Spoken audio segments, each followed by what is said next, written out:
Hey guys, welcome back. We're still working on solving multi-step inequalities. You guys are really doing a great job on them. Seeing how our assignments are coming in, videos are coming in, doing an awesome job on them so far.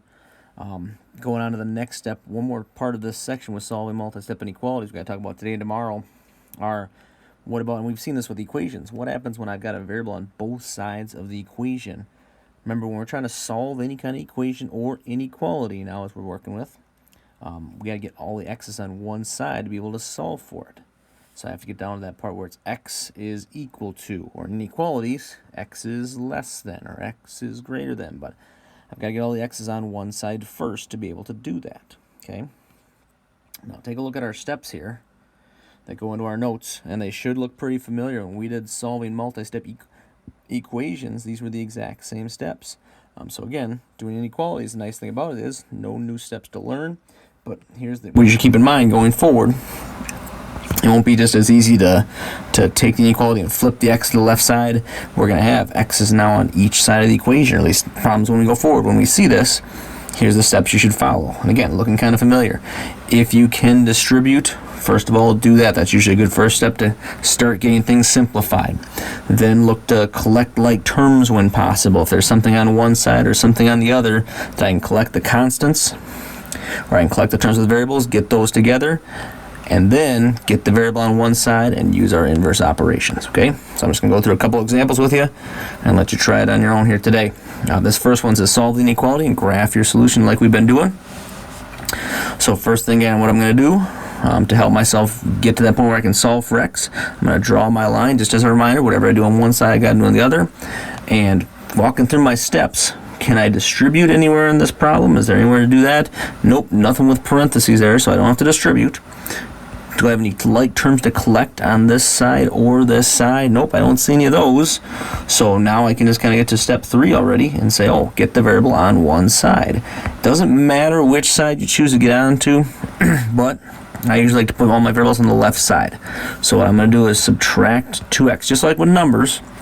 That's a positive 2x, so I can subtract 2x from both sides because 2x minus 2x makes 0x, or it cancels out, correct? Just like with constants.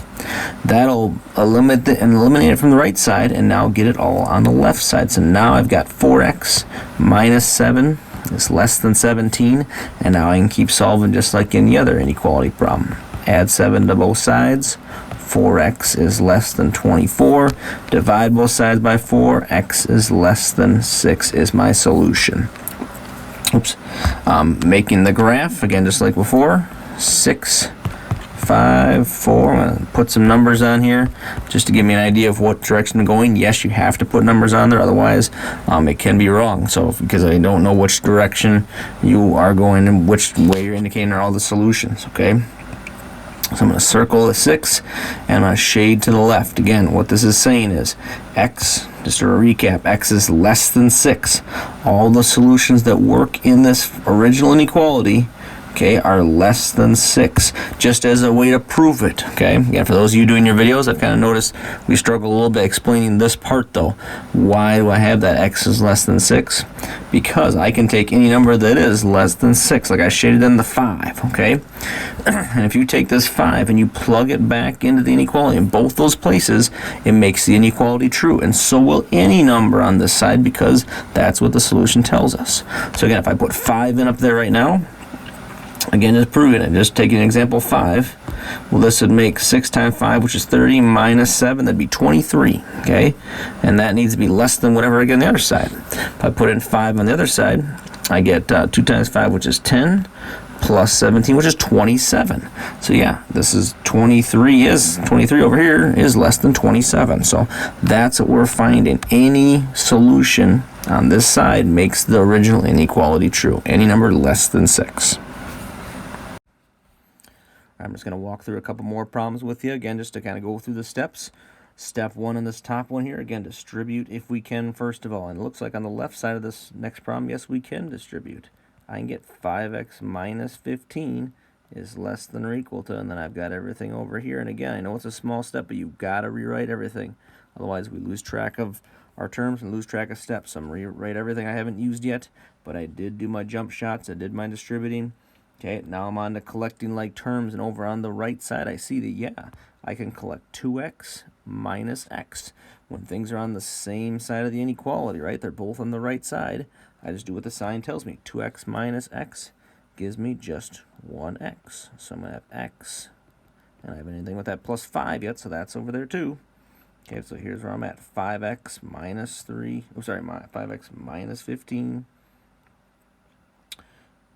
5x minus 15 is less than or equal to x. Okay, now I did my distributing, my collecting like terms. Now I gotta get the variable on one side. So I like to move them all to the left. Again, it doesn't matter, but that's what I'm gonna do. Subtract x from both sides. I get 4x minus 15 is less than or equal to, now it's just 5 on the right side. I'm going to add 15 to both sides, and I'm just going to bring it up here, just give myself a little more room. So I would have 4x is less than or equal to 20, and divide both sides by 4, x is less than or equal to 5. So again, 5 is my key number. I'm going to make some other numbers around it, like 4 and 3, 6 and 7 up here. This one has less than or equal to, so it can be equal to. Again, I'm shading in all the numbers that will be solutions in the original inequality. 5 could be 1, is what it's telling me, and anything less than, again, in this case. So 4, 3, 2, negative numbers, any of those numbers, I could take one of them, plug it in for x in all the spots, and what I'll notice is the left side will be less than the right side. That's what will make it true. Okay? Good. One more example here that I can walk through all my steps with. Again, first thing I should do is distribute. Again, all these steps should feel pretty familiar, I'm hoping, because we've done a lot of this already this year, and we covered some of it, but hopefully it'll be a nice review for you, if nothing else. First, I'm going to distribute and rewrite everything I've got then. So I distributed there. Just remember, negative 3 times negative 4 gives me positive 12. So notice I have positive 12 in that next line. That's important. Okay. Then I'm going to collect like terms on one side if I can. I see over here I've got 12 and 8, so I can just add those together. And over here I've got 2x minus 10x. So I have both sides that I can collect a few like terms on. Negative 3x plus 20 is less than negative 8x. Now at this point, again, a lot of times we do try to get all the variables on the left side, but just to show you it doesn't matter, I am going to move this 3x to the right side, just because, for a couple of reasons. One other reason, besides moving it over there, just to try it out a different way and show you it still works, is that I have my constant on the left side. And at some point, in this problem, we've got to get to the point where the constant's on one side and the variable's on the other. So in this case, I'm going to move all my variables to this side. And so then I'll have that case where I've got, now this is negative 5x over here, and I've got 20 over here. Good. Now I've got the constant on one side and the variable term on the other. I have to get to that if I'm going to be able to solve it. Okay. Now at this point also, I am going to switch it around just because I like to do that and get the variable on the left. And so even at this point, you could do it at any time, but now that I've got the variable on one side, I want it on the left side. So I'm going to pretty much flip the whole thing around just the way it is right here. So I've got it was 20 is less than negative 5x. When I switch it, it's going to be negative 5x is greater than 20, because I got to flip the inequality around, because I'm flipping it all. And now I'm going to divide both sides by negative 5. And as many of you said in your videos, and you did a great job of, look at this, I'm dividing by a negative. This is the step. Okay, I can divide by other numbers. I can have negatives. That's not a big deal in the problem. But in this case, I'm dividing both sides by a negative. Here's where I need to switch the inequality. Okay, I had to flip it earlier because I was changing the inequality around. But here's the step that I need to see when I'm dividing by a negative or multiplying by a negative. That is going to change all the answers. I need to have x is less than negative 4. If you have x is greater than negative 4, you just shaded all the wrong answers. Okay, so in this case, it's less than because I divided by a negative. That changes the sign of both sides, and it gives me all the opposite answers of what I would have had if I don't change it. This is the solution. Okay, there you go, guys. Good luck with that. If you still need more help, check out the other video. I'm going to make another video that's helped on the homework. Or again, email or Zoom me. Let me know how you're doing, okay? Good luck.